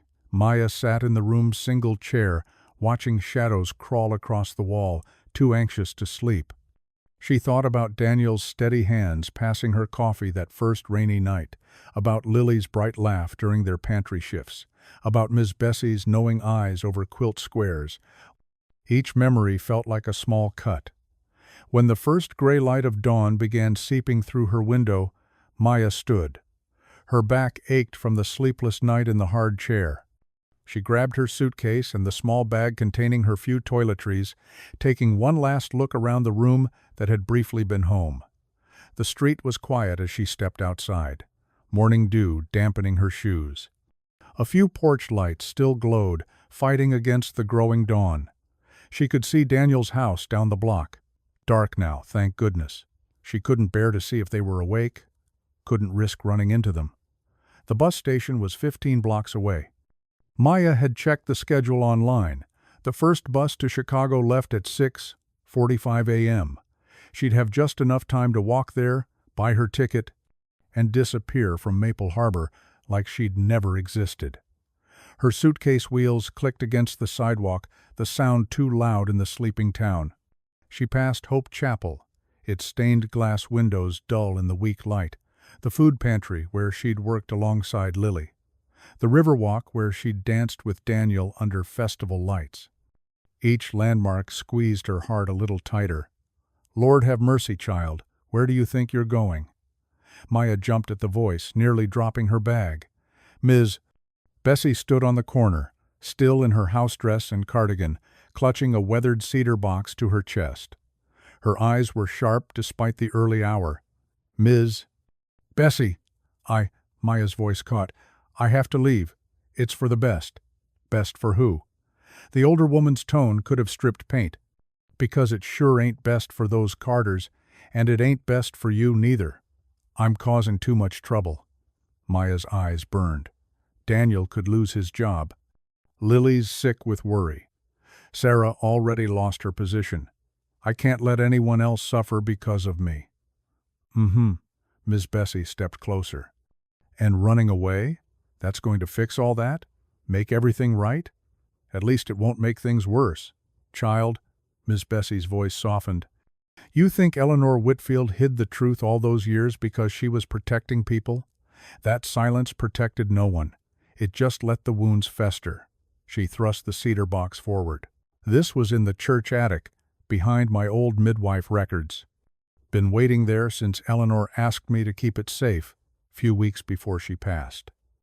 Maya stared at the box, her hands trembling as she reached for it. It was heavier than it looked, smooth with age. What is it? Truth, Miss Bessie said simply. The kind that sets people free, if they're brave enough to face it. The older woman stepped closer, laying one warm hand on Maya's cheek. Now, you can take that box on that bus with you, let its secrets stay buried, or you can come with me right now and see what Eleanor wanted you to know. Maya's fingers traced the box's edges. Her bus ticket money felt heavy in her pocket. Chicago waited, familiar, safe, empty. But here was another piece of the puzzle she'd crossed half the country to solve. Child, Ms. Bessie said quietly, you need to see this. In Ms. Bessie's cozy living room, early morning light filtered through lace curtains as Maya sat on the worn floral couch, the cedar box heavy in her lap.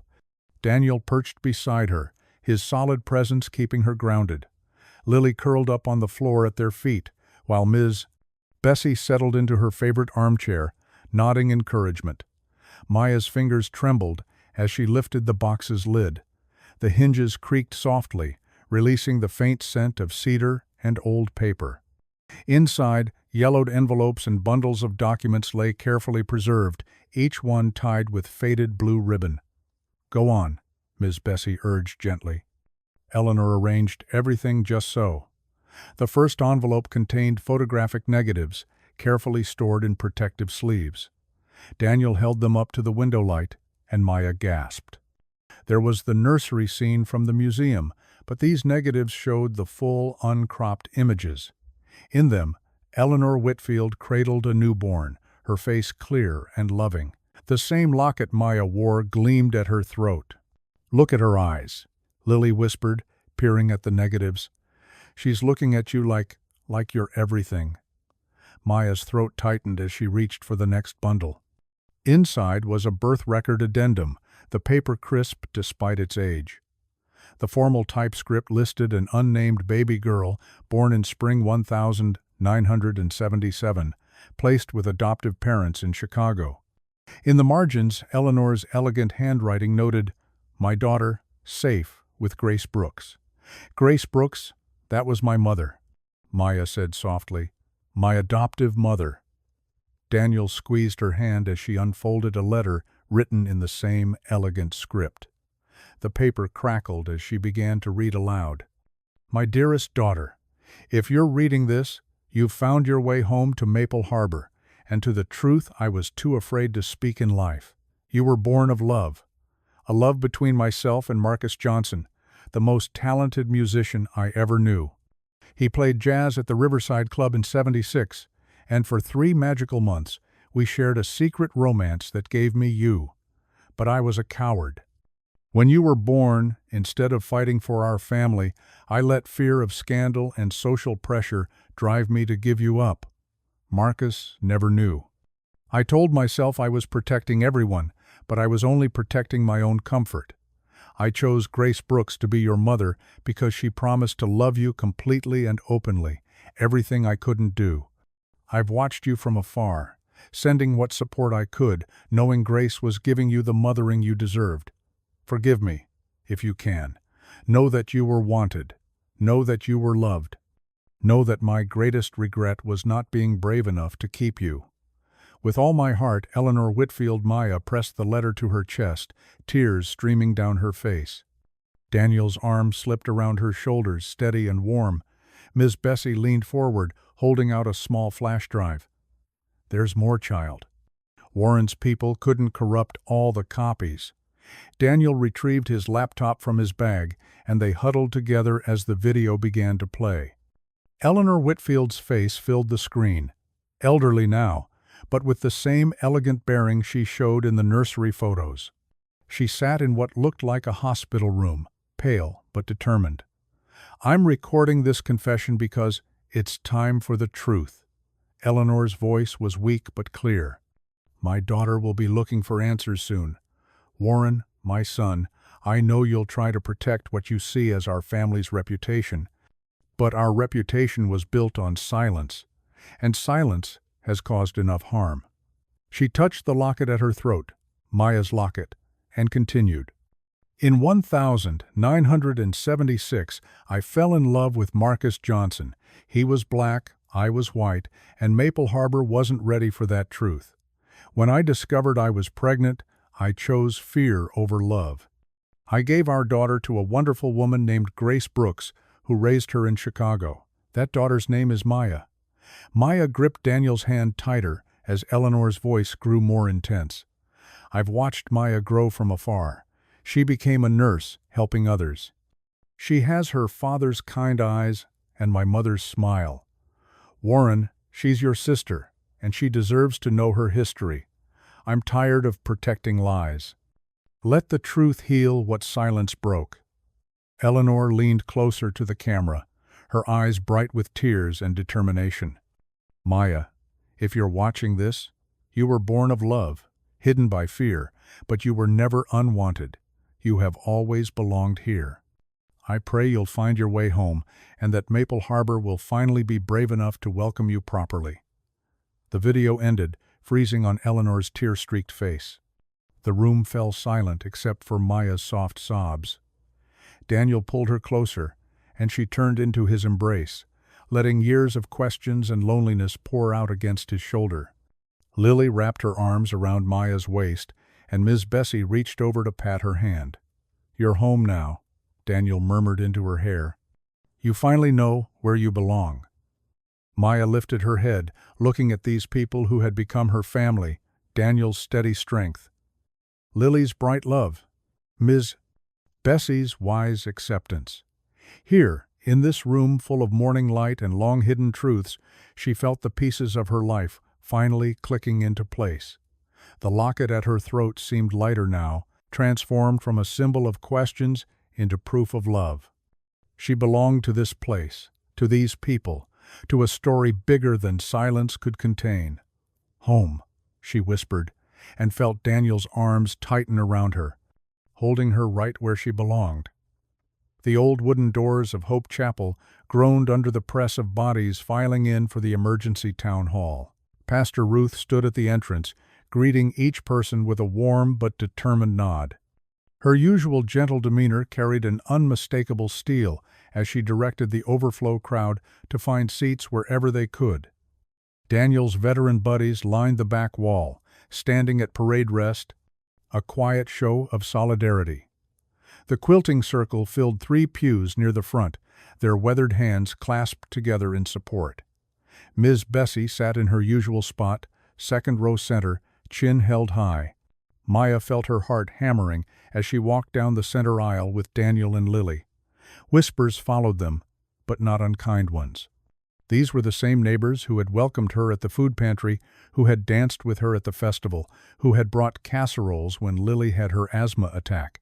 Warren Whitfield occupied the front pew alone, his back rigid, staring straight ahead at the projection screen that had been set up behind the pulpit. He didn't turn when Maya passed, though his shoulders tensed visibly. Pastor Ruth made her way to the front, her sensible shoes clicking against the hardwood floor. The murmur of conversations died down as she reached the pulpit. She adjusted her reading glasses and surveyed the packed chapel. "We are gathered today," she began, her voice soft but carrying to every corner, "because truth has come knocking at our door.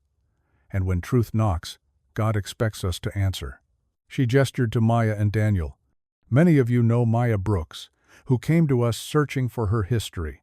You've welcomed her, as Christ welcomes all who seek.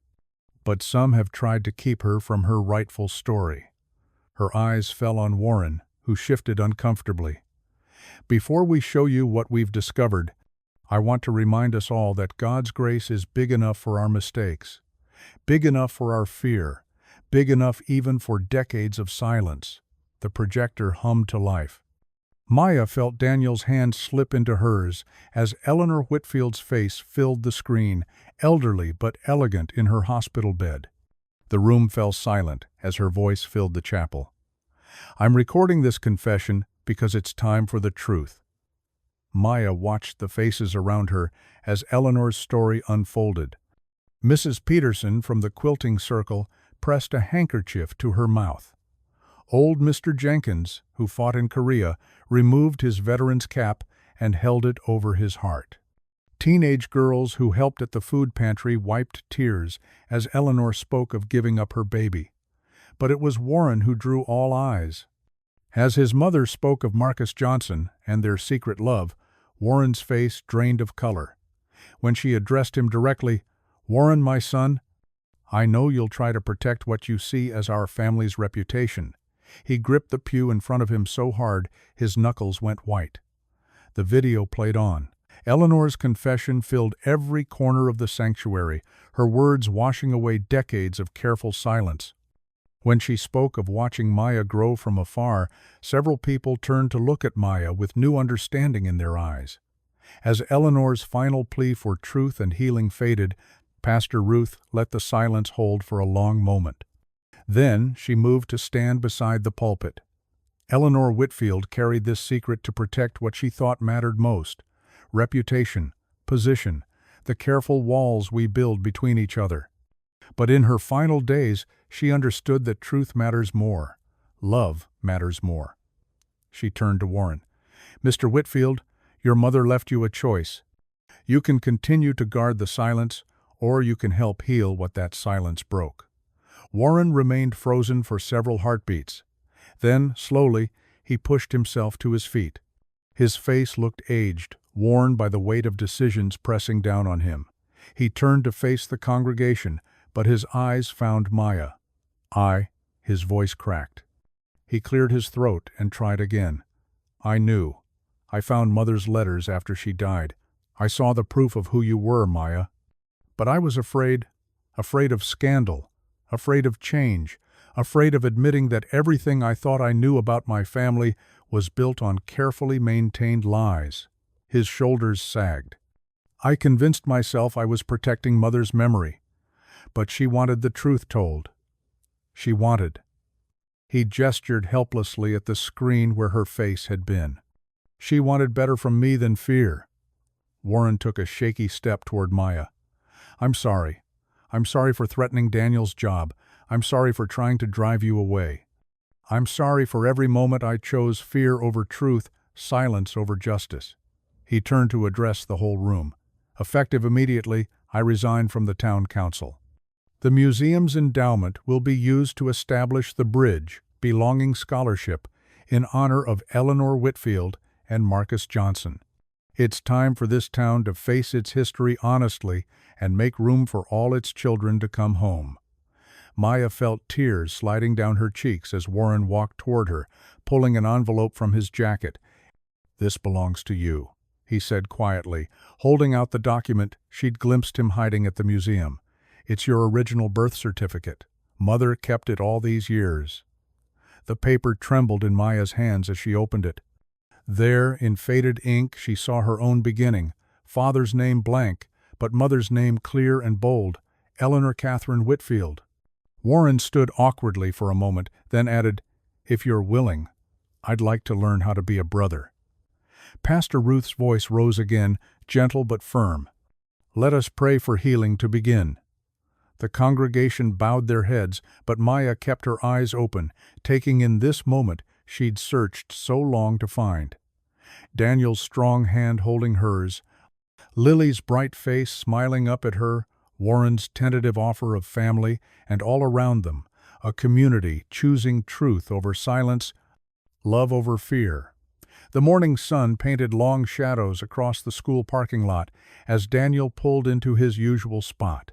His hands lingered on the steering wheel, taking in the familiar sight of the red brick building where he'd worked for so many years.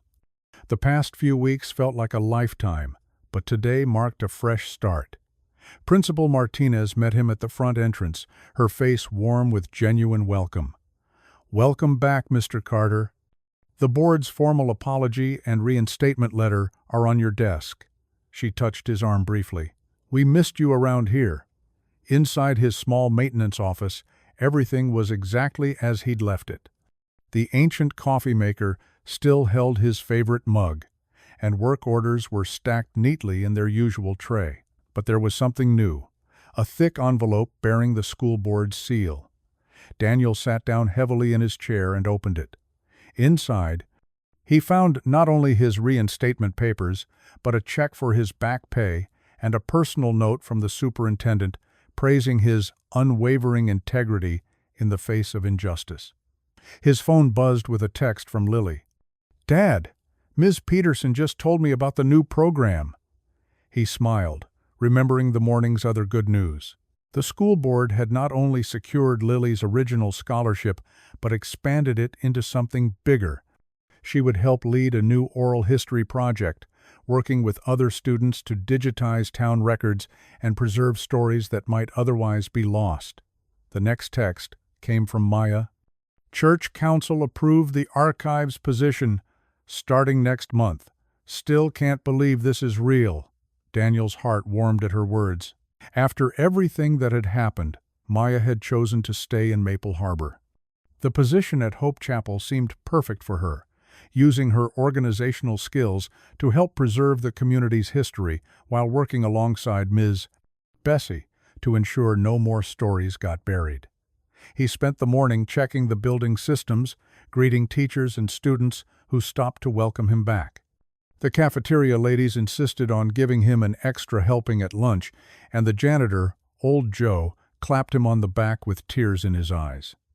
After work, Daniel drove to the church to help Maya and Ms. Bessie set up the new digital scanning station. They had converted a small room off the library into a proper archive space, with a computer, scanner, and careful storage for delicate documents. Maya looked up when he entered, her face glowing with purpose as she showed him the first batch of scanned baptismal records. "Look at this system we're creating," she said excitedly. "Everything will be searchable by date, name, or location. No more lost addresses." Ms. Bessie sat in her rocking chair in the corner, supervising while she sorted through a box of old photographs. "The Lord works in mysterious ways," she mused. "Who would have thought your search for one address would lead to preserving all of them?" Daniel watched Maya work, her hands gentle with the old papers, her eyes bright with enthusiasm. She belonged here, he realized. Not just in the archives room, but in Maple Harbor, in his life, in Lily's life. The thought had been growing in his mind for days, but now it crystallized into certainty. He wanted to make it official, not just dating, not just seeing where things went, but building a real future together. "Maya," he said quietly, "would you like to take a walk with me? The river walk is beautiful at sunset." She looked up, something in his tone making her pause. "Of course," she said softly. "Ms." Bessie shooed them out with a knowing smile. "Go on now. These old records will keep." The river walk stretched along the water's edge, strings of lights twinkling in the early evening air. They walked slowly, comfortable in their shared silence. Other couples passed them, nodding hello, but the path felt private somehow, intimate. Daniel led Maya to a quiet bench overlooking the water. The setting sun painted the river in shades of gold and purple, and a gentle breeze carried the scent of late summer flowers. "Maya," he began, taking her hand. "These past weeks have been, well, they've been something else." She laughed softly in agreement. "But through all the chaos and revelations, one thing became very clear to me." He turned to face her fully, his eyes serious but warm. "You came here looking for your past, but I think you found your future too. I know I found mine." Maya's breath caught as Daniel shifted to face her more directly. "I'm not just asking about marriage, though I want that too," he continued. "I'm asking if you'll be my team, permanently, you, me, and Lily, facing whatever comes together. building something real and lasting right here in this town that's finally learning to tell all its stories. His voice grew softer, more vulnerable. I know it's a lot to ask. You've only just found your roots here, and maybe you need more time. Maya squeezed his hand, stopping him. Daniel Carter, she said, her voice steady despite the tears shining in her eyes. I came here looking for an address, but I found a home instead. Yes. Yes to being a team. Yes to building a future. Yes to all of it. The morning dawned clear and bright over Maple Harbor's lake, where white folding chairs fanned out in neat rows on the grassy shore. Early autumn had painted the trees in subtle golds and reds, their leaves dancing on the gentle breeze that rippled across the water. Ms. Bessie and her quilting circle had transformed the simple lakeside setting into something magical. White ribbons and wildflowers adorned each chair, while a handmade arch wrapped in local blooms marked the spot where two lives would join as one. Pastor Ruth stood beneath the arch, her gentle presence commanding attention without demanding it. She wore her formal robes with a colorful stole that caught the morning light.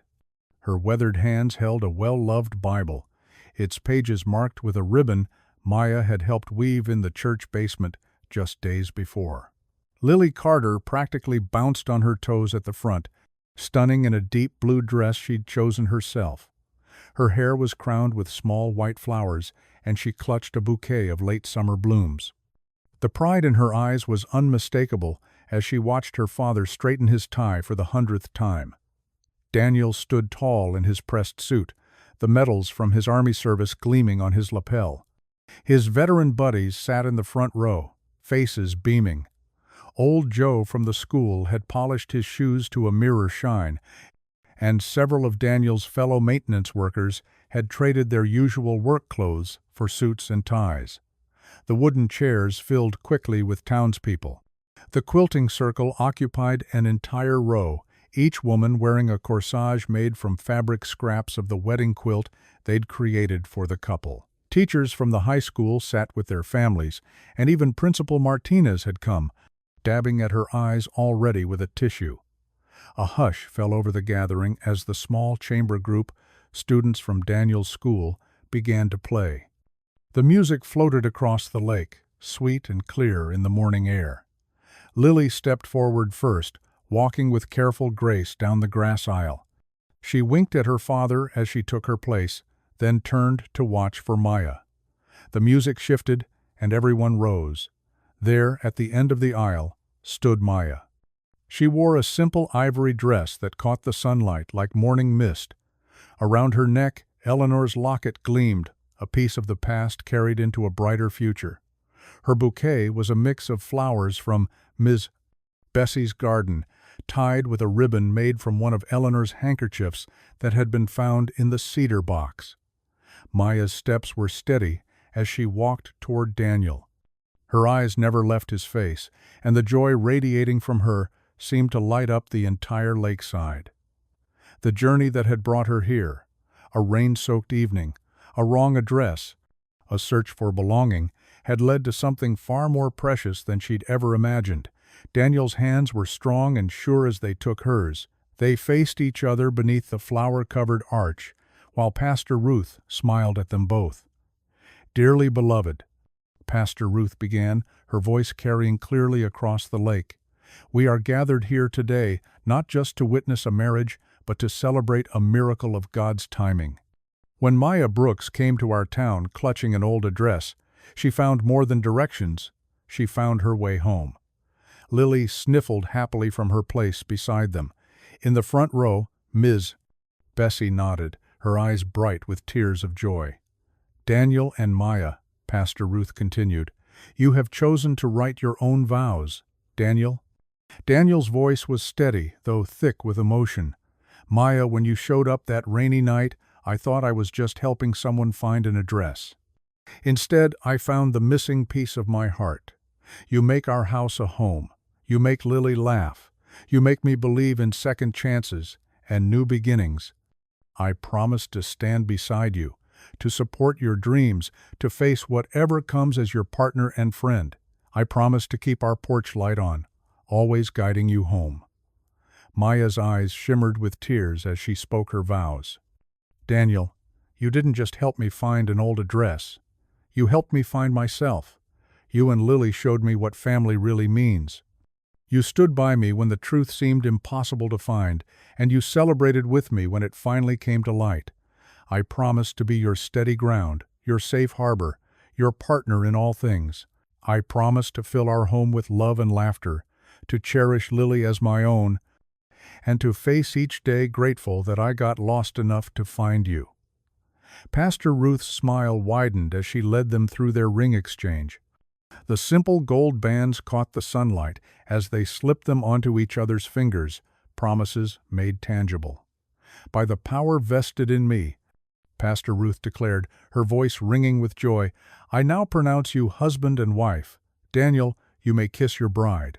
Daniel drew Maya close, his kiss gentle but full of promise.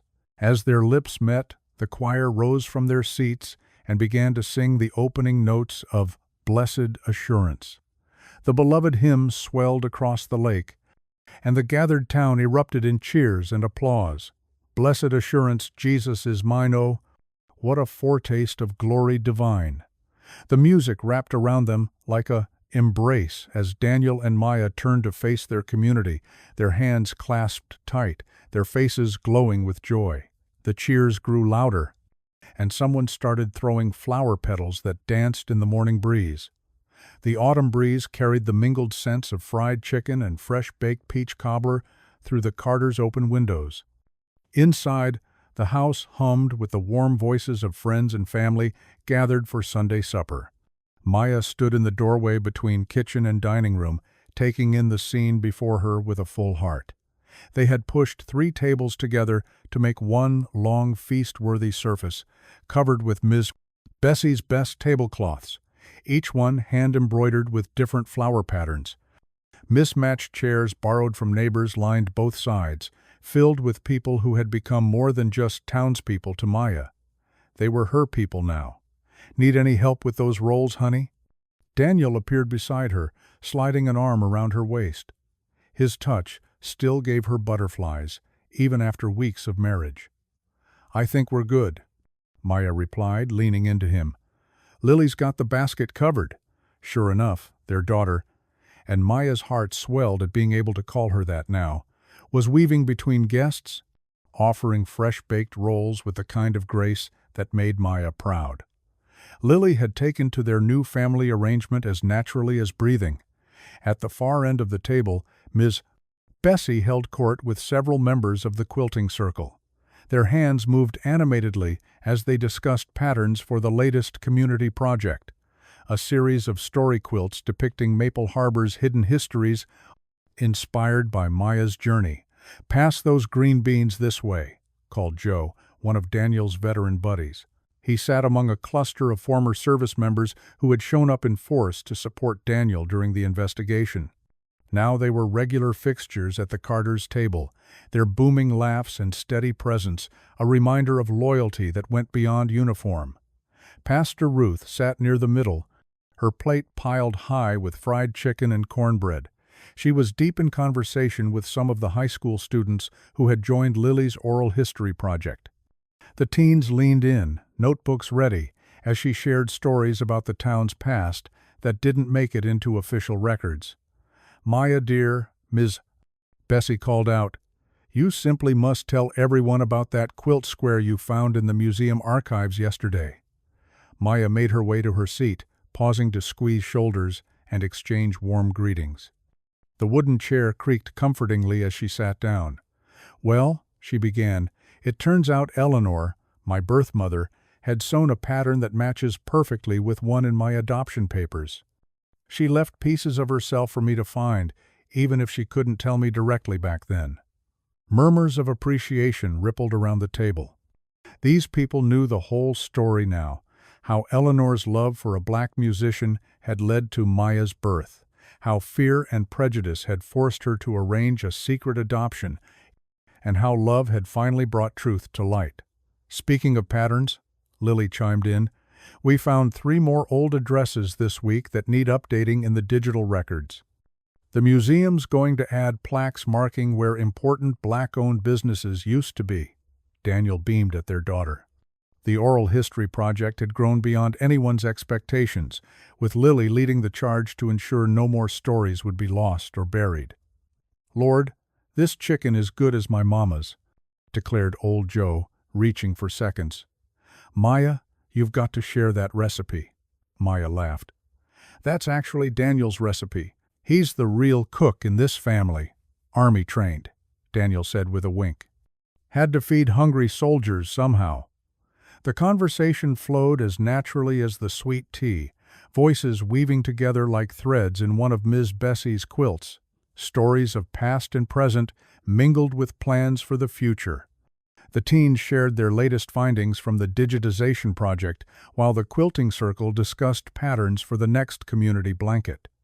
Through the window, Maya could see more neighbors arriving for dessert, carrying covered dishes and folding chairs. That was how it worked in Maple Harbor now. Sunday suppers at the Carters had become an open invitation, a place where everyone belonged. "You know," Pastor Ruth said during a lull in the conversation, "I was just thinking about that rainy night when Maya first arrived. God's timing is something else, isn't it?" "Sure is," Daniel agreed, reaching for Maya's hand under the table. "Though I think my wipers were working just slow enough to spot her on that corner." Laughter rippled around the table. The story had become part of local legend already, the lost woman with an old address, the widowed maintenance man who helped her find her way, and the love that grew between them. As the sun began to set, casting long shadows through the windows, Maya excused herself to turn on the porch light. It was automatic now, this simple act of illumination. She stepped onto the porch, breathing in the cooling evening air. The light clicked on, casting its warm glow over the gathering dusk. Behind her, she could hear the happy chaos of dessert being served, Ms. Bessie's legendary peach cobbler competing with someone's apple pie, Daniel's deep laugh mixing with Lily's playful arguments about who got the biggest piece. Maya touched Eleanor's locket, which she still wore every day. The search that had brought her to Maple Harbor had started with an old address and a desperate hope. She'd been looking for answers about her past, yes, but deeper than that, she'd been searching for something more. Daniel's footsteps creaked on the porch boards as he joined her. He handed her a plate of cobbler, still warm, and wrapped his free arm around her shoulders. Looking at the porch light glowing warmly, Maya whispered, "I was searching for love." Daniel's answer came soft and sure, "And you found it right here." A year had passed since that first Sunday supper, and Maple Harbor's autumn colors painted the town in warm golds and deep reds. The renovated Whitfield Museum stood proud against the crisp blue sky, its new wing gleaming with fresh paint and purpose. Inside the climate-controlled records room, Lily Carter sat at a computer station, her fingers flying over the keyboard as she entered data from old church registries. At 16, she carried herself with a quiet confidence that made Maya's heart swell with maternal pride. The internship had given Lily more than just work experience. It had shown her how preserving history could change lives. "Found another one," Lily called out, waving a yellowed paper. "Birth record from 1962. Original address, completely different from what we thought." Daniel squeezed Maya's hand as they walked over to peek at Lily's screen. The database they'd helped create showed both old and new addresses, ensuring no one else would get lost in Maple Harbor's renamed streets. "Good catch, sweetheart," Maya said, leaning down to study the entry. "Make sure to cross-reference it with Ms. Bessie's notes." The museum's new wing stretched before them, its walls lined with photographs and stories that had once been hidden. Eleanor Whitfield's portrait hung in a place of honor, but now it was surrounded by images of the diverse community she had secretly supported. Beside it, a photo of Maya and Daniel's wedding day showed a town united in celebration. Through the tall windows, Maya could see children playing on the museum lawn. String lights twinkled overhead, even in the afternoon sun, a permanent fixture since the Riverwalk Festival where she and Daniel had first danced. The sounds of laughter drifted in, pure and sweet. Tears welled in Maya's eyes as she watched a little girl in braids chase her friends past the jazz musician memorial. That child could grow up knowing all of Maple Harbor's stories, the hard ones and the beautiful ones, the ones that hurt to tell and the ones that healed in the telling. "You okay?" Daniel asked softly, his thumb brushing across her knuckles. Maya nodded, wiping her eyes with her free hand. "Just happy. Really happy." They wandered through the exhibits together, past the wall of restored photographs Ms. Bessie had saved. Each image told a story of resilience and connection. There was the old mill where Daniel's father had worked, the church where Eleanor had secretly met with community leaders, the corner store that had once been a stop on the Underground Railroad. "Remember when we found that first letter?" Daniel mused, pausing before a display case containing Maya's original, rain-smudged address card. "I almost drove right past you that night." "But you didn't," Maya said, leaning into his solid warmth. "You stopped. You helped a stranger find her way home." Warren Whitfield had donated his mother's entire collection of correspondence to the museum, including the sealed envelope he'd tried to hide. Now those letters helped tell a fuller story of Eleanor's quiet resistance against the prejudices of her time. The museum had become a place of truth-telling and reconciliation. A group of school children filed past, led by one of the new docents. They stopped to examine the quilt display, where Ms. Bessie's handiwork recorded generations of local history in fabric and thread. Maya smiled, remembering how that first quilt square had helped unlock her own story. "Dad," Lily called from her workstation, "can you come look at this? I think I found something about your old neighborhood." Daniel pressed a kiss to Maya's temple before walking over to help their daughter. Maya watched them bend their heads together over the computer screen, dark skin and lighter skin, family bound by choice and love rather than blood. The afternoon sun slanted through the windows, catching the dust motes in its golden light. Outside, parents were arriving to collect their children, creating a happy chaos of greetings and goodbyes.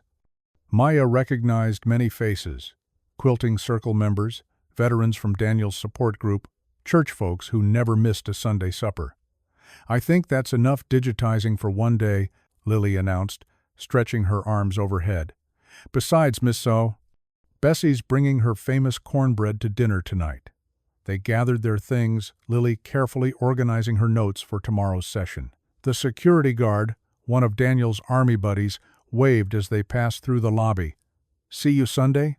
he called out. "Wouldn't miss it," Daniel replied with a grin.